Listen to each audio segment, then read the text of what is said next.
views expressed on this program are those of the hosts, guests, and callers, and are not necessarily those of this station, its management, or other advertisers. You're listening to Transformation Talk Radio.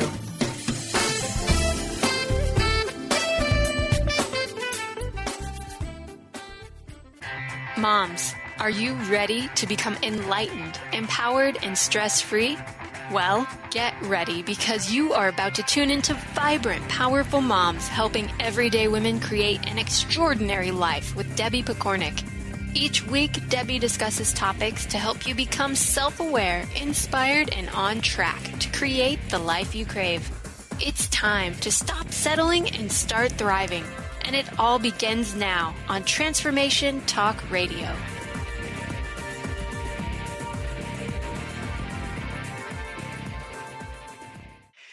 Welcome to the Vibrant, Powerful Mom Show. I'm your host, Debbie Pokornik, and my mission is to help you tune in to the vibrant, powerful person you're meant to be so that you can create a life you love, and by doing so, help the whole planet shift to a more peaceful and loving way of being.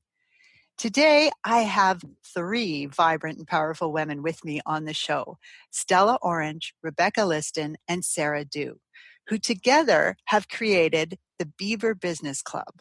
Now, that is such a great name, and I went to their website to just play around a little bit, and it is a fantastic website. So it's fun to just go there and check it out. If for no other reason, that's beaverbusinessclub.com. Okay, I digress a little there, but it's worth it. Trust me. Don't go now, though. Let me give you a bit of their official background. Orange, Liston, and Dew is a marketing shop and business incubator co-founded by a copywriter, business intuitive, and integrator at large.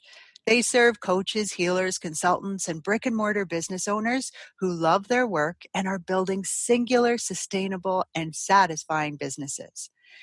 Now, you might just be thinking, hold on a minute, Debbie. I'm a mom who listens to your show for ideas on how to live a vibrant and powerful life, but I don't own a business and I don't really plan on going in that direction at this time. That's okay. The reason I asked these 3 women to come on the show today is, well, actually, there's 3 really big reasons.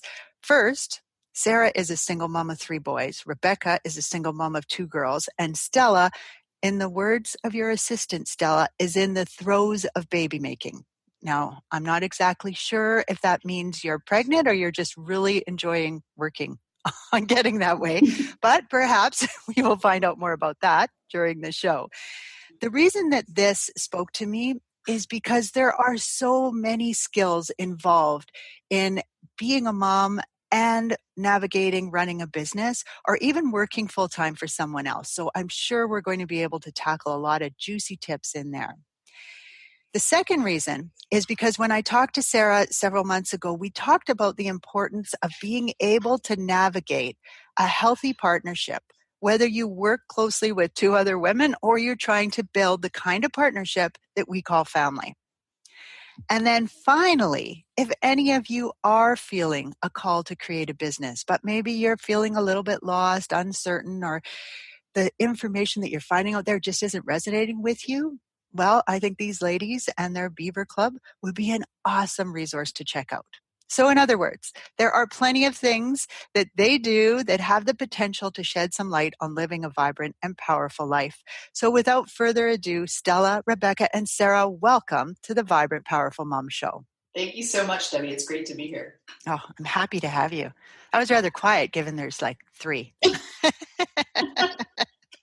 So we are a group of 4 women, and we have about, between 20 and 25 minutes to share as many nuggets of wisdom as we can, which could be a task in and of itself. So let's just see how we do here, okay? Mm-hmm. Let's jump right in, I think, to that very important piece to me, which is where you're at in regards to parenting or having babies, running a business, and living a vibrant, powerful life. So you can answer whichever aspect of that question grabs your attention the most. Who would like to start us off? I can go. This is Sarah. Okay. I guess, as you were listing out all of the things, the business and the kids, I was like, gosh, that's a lot of stuff. And It is. Yeah, I don't know. For me, I actually wouldn't have it any other way. I think it's just really enjoyable for me to always have things to be doing that are fulfilling, not just, for myself, but they all feed into each other. So the work that I do with my business gives me opportunities that help me be a better parent. And so it all kind of weaves together really nicely. I at the beginning had absolutely not sure I had any intention of creating this, but as looking at it from where I am now, it seems to work quite well together. So I'm quite grateful for that. Nice. I love how that happens in life, how the universe just seems to make things happen the way they're supposed to happen if we don't resist them. So nice. Yeah. Okay. How about Stella? I guess for me, I'm the one that's in the throes of baby making. So now that we're talking about my sex life, Yeah. I think for me, the biggest thing when the three of us decided to work together last year is we all came to this from our own successful practices, like our own businesses, and we joined forces to make life easier on one another. And we were just celebrating at our team meeting this week that we're, still in year one of startup mode, but the ground feels smoother beneath our feet. And I think for me, the biggest thing is working in concert with other women. We've been wanting to start a family for a while, and I didn't know how it was going to work when it was just me in business for myself. And my husband works as well, but both Sarah and Rebecca have kiddos. I've watched them both. Like, we time our business meetings based on kid drop off and pickup. I've seen the cycle of sick kids moving through the house and how that changes what we're up to at, the last minute. And they handle it well. I mean, it's helpful for me to see a glossy magazine, real in the trenches. We're not going to sugarcoat it, but still somehow kids are wearing pants to school and they've been fed. So, I think that for me, the biggest thing that I see is just the power of collaboration and community. Yes. Really made the difference for me and my vision of what's possible and the feeling that I don't have to do it all by myself. Right. That is just such a key piece. And so we're going to get into that in a couple of minutes because I want to explore that idea further. But absolutely, that collaboration is just such an important piece. And to feel like you're supported and understood is such an important piece too. Amen. So Rebecca, how about you? Well, I became self-employed before I had children and then stayed self-employed throughout in my process of raising them. And there's still little in my brain, even though my oldest is 13. She's not that old in my head. So, I knew full well going into, having kids that I had a business as well. And so I think for me, the thing that's been most interesting is watching the parallels between the worlds in that, a lot of times when you start a business, it's like having a baby. And businesses grow and children grow and they go through phases where they're kind of grumpy and they're teething, and so do businesses, and and then they get a little bigger and you can leave them alone for a little while. And so for me, it's been neat to watch as my business and my children follow one another and parallel one another. And then in starting the business with Sarah and Stella, it is like having had another baby for me. Right? Because here we go again, right? Kind of back to that new baby stage of a business. And, but the greatest thing is that, I've done this before, because not only have I had my business that I, birthed and raised up, but I also have done it with 2 kids. So this one doesn't feel so bad somehow. So. Well, and I think that you've hit on a really key point when it comes to parenting. And I find this to be true with my business as well. Just when you think you have figured everything out, or that, I know how to handle this part now, they grow. They get into a new phase. They get into some new phase of development and the rules have totally changed and nobody told you. Yes, exactly. And now you have to relearn, or that tool that you thought was so good, you think, oh, Now I got to throw that one Exactly. away. Yeah, absolutely. So how about that whole vibrant piece? Do you guys have like one tip that you would say helps you to really stay vibrant or to stay in love with your life? Might be a more descriptive way to say it. Why don't we go back to Sarah? Yeah, that's interesting. Again, it kind of seems like it happened by accident.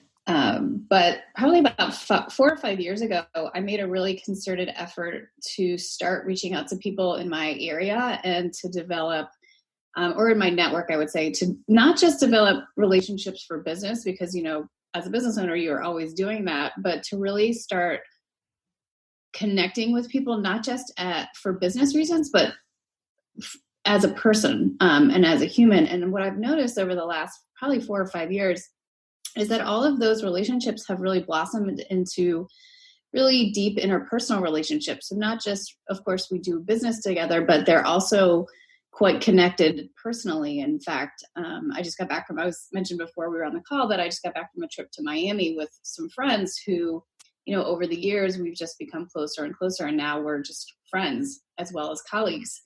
And so that's something that I never thought would become so important to me, but actually spending time and devoting time to that away from the kids is really helping to make everything easier and to make it feel exciting and, not just sort of that day-to-day drudgery but there's always some kind of great connection with a friend or a colleague that, I just feel supported. So for me, that's been a really big deal.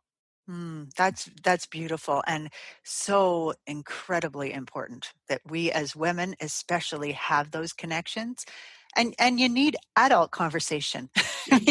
We can love our kids to pieces, but you need adults in your life. Yeah. Nice. Yeah. And the other thing that I've noticed now is that my children, my oldest is 11, I have all boys, and I have twins who are 9. And the really amazing thing that I see though is that they now see that as normal mom behavior, right? So I know when I was growing up, my mom would never take a trip and it was very hard for her. And I could see that she wanted to have a life, but it was very much the children. And when the kids were young, I very much felt that way too. So it was really hard to like kind of put a stake in the ground and be like, no, my time's important too. I need to have time for me. And now to watch how my boys are seeing that as normal is really cool to watch. That is so critical. I love that. I mean, that is role modeling self-care, right? And right. when you have boys, there's even that extra piece of you are role modeling what their partner at some point might need. If their partner is a female, then, women need to take care of themselves better. And so many of us do not always put that as a priority. Yeah. Yeah. And then even in partners too, you can get into that mix where you become the person who is sort of always keeping an eye on the house and the family, and to also have a partnership where that is the norm, where I can leave and take time for myself. He can leave and take time for himself. That's the norm. And the children see that as part of this life. It's pretty cool. Right. Huh, nice. Okay. I'm trying to keep an eye on the clock as well as cover all this. And this is such great information. So Rebecca and Stella, do you have anything quick you want to add in about vibrancy? What helps you to live that vibrant life? Interestingly, for me, mine is the opposite of Sarah's, in that for me, what was important was not going out into community. And not having relationships with other people, but having quiet, like respite and even to the point of reclusiveness built into my own daily rhythm, where, I go on strike and like the door is closed and don't bug me, even if it's for 10 minutes. And again, because my kids are of an age where that's possible. And then also, when I don't have my children, as I am a single mom, from time to time, not very often, but from time to time, they're with their dad. And on those weekends, I have really come to, I covet that time. That time is just for me. I don't fill it with all sorts of activities. I need quiet, and I need quiet outside, and I need to be, boots on the ground, feet on the ground in nature, and just quietly sitting on my own. And that's the thing that has actually, I believe, is the key to me feeling good about the life that I'm living.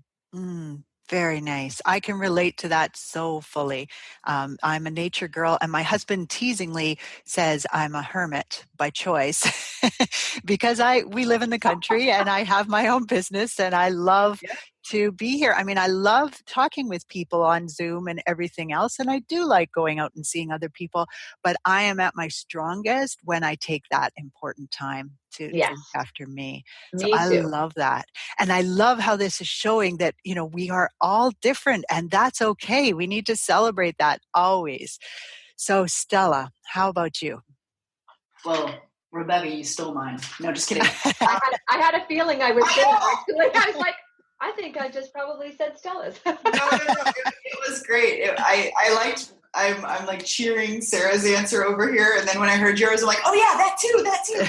What I would add is, for me lately, yes, in monitoring, I do think of it like my fluid levels, like how is my social level going? How is my solitude, quiet level? Like those keep me vibrant and balanced. And then lately I've been playing with this question, how can I make this more fun?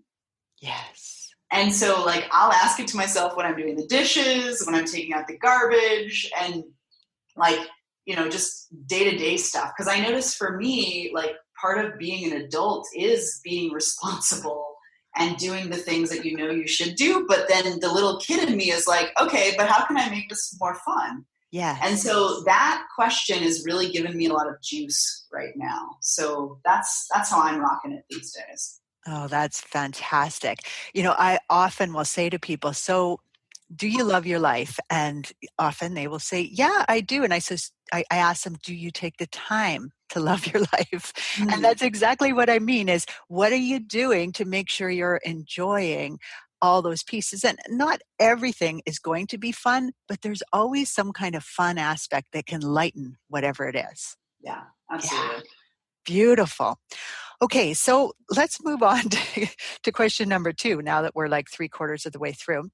I have taken the intro off your website because I had so much fun there as I'm reading what you guys have written and thinking this is so fun, and it's so applicable, I think, to family as well as running a business and all of the stuff that we're talking about here. So here's the little quote that I have. Beaver is the master builder of the animal kingdom. She delights in the power of working and knows that building things of value requires teamwork. Instinctively, she trusts the wisdom of group mind, knowing that she does not need to be good at everything in order to be successful. Now, I could have taken the next 3 paragraphs as well, but I held back. And I'd love to kind of talk about this from 3 different perspectives. So, Sarah, would you be able to talk about how this relates to building strong relationships with others? But before you do, I'll just let Rebecca know I'm going to ask you about how it relates to running a successful business, and Stella, how it relates to self-care and being at the top of your game most days. Does that sound fair? You might have to repeat the question for me again because I got to gear up when the time yes, comes. You gotta and I will have to remember as well. But see, I have notes, so that helps. Oh, that's good.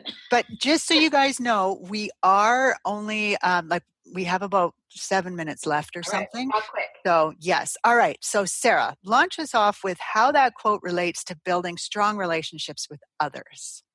Yeah, I think we all do relationships differently. And the wonderful thing is, when there's 3 of us, which there are, we all kind of bring our style into how we're going to maintain them. Like Rebecca has a wonderful system to make sure that we're following up with everybody and continuing to talk to folks. And we just stole that from her business and brought it in. And it's fantastic. So I don't have to worry about tracking it or creating it.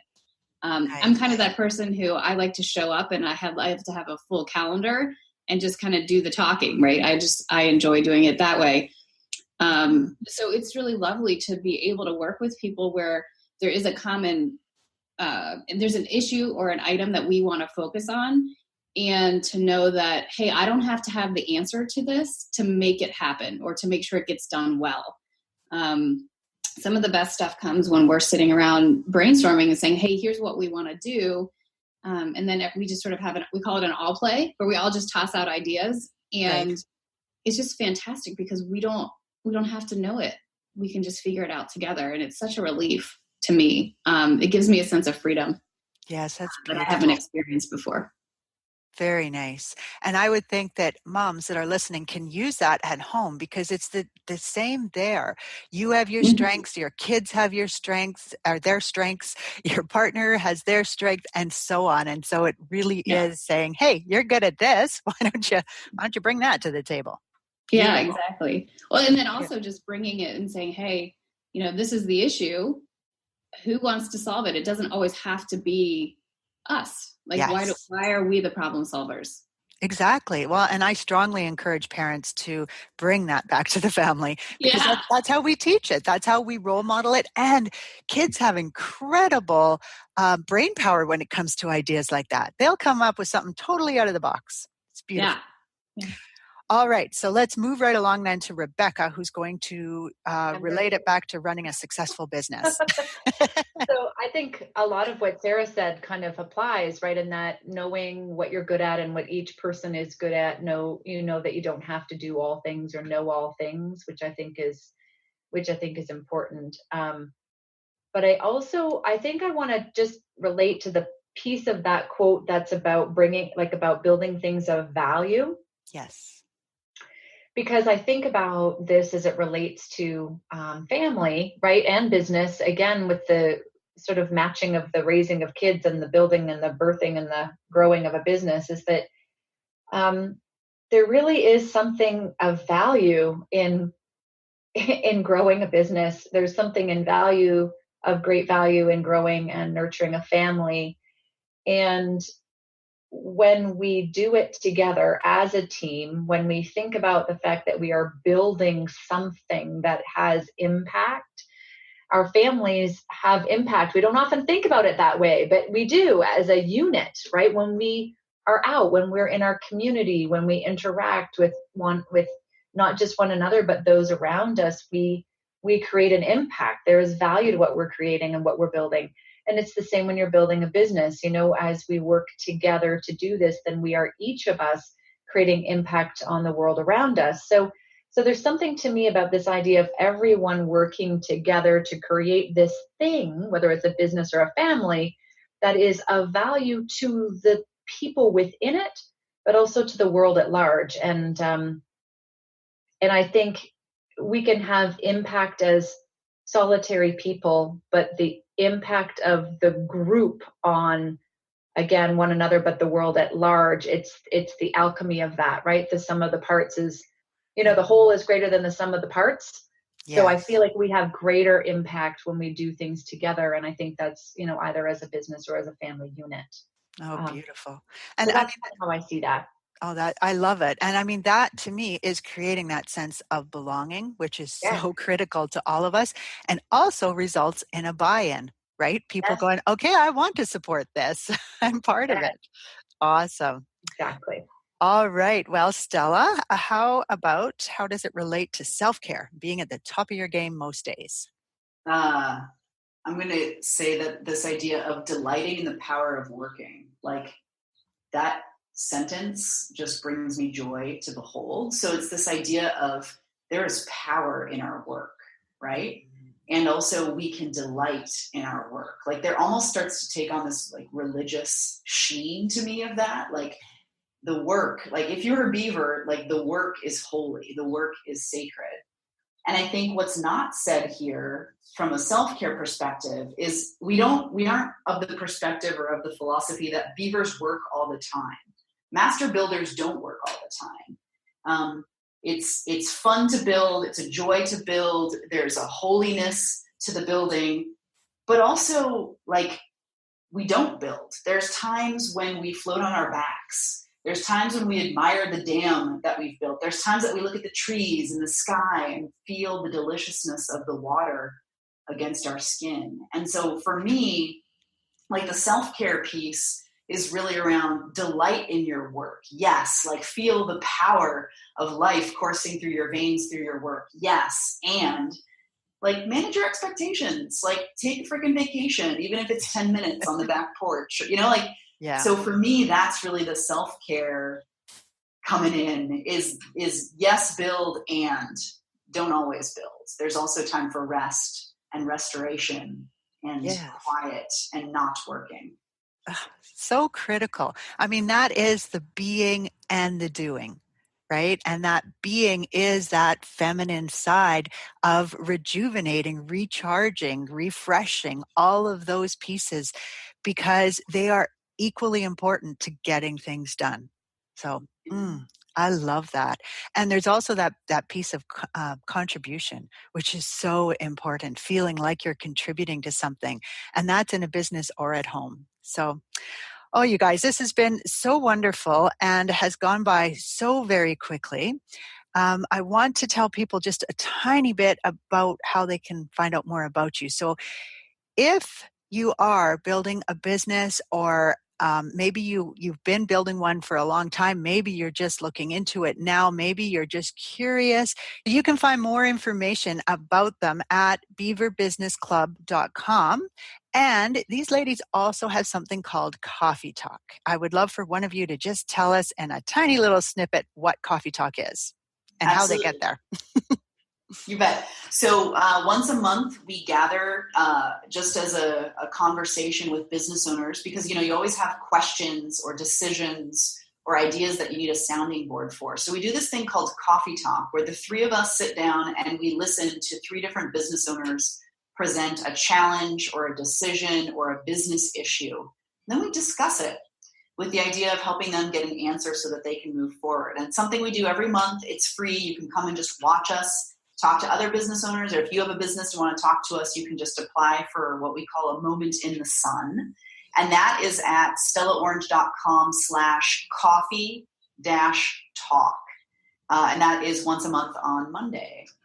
Awesome. So that link for that website will be on the blog that is attached. It's on my website, empoweringenergy.com. It's attached to this interview and also on the Transformation Talk radio page attached to the interview. So if you didn't get it, don't worry. It is there. You will be able to find it. Ladies, thank you so much for coming on today's show and showing us how true collaboration can help you to build strong relationships so that you can work well with others. You can feel strengthened, whether it be at home or at a business or whatever it is that you happen to be doing. Because I think those are really it's a life success model is what it is. So thank you for sharing your wisdom with us. Thank you to our listeners. You are why we are here. With much respect for you and the journey you are on, this is Debbie Pokornik and her guests, Stella Orange, Rebecca Liston, and Sarah Dew, wishing you a vibrant and powerful day. You've been listening to Vibrant, Powerful Moms with host Debbie Pokornik. If you've enjoyed this show, please give us a shout out and leave us a positive review. To find out more about Debbie and her sisterhood of Vibrant, Powerful Moms, visit empoweringenergy.com. That's empowering with letters NRG.com.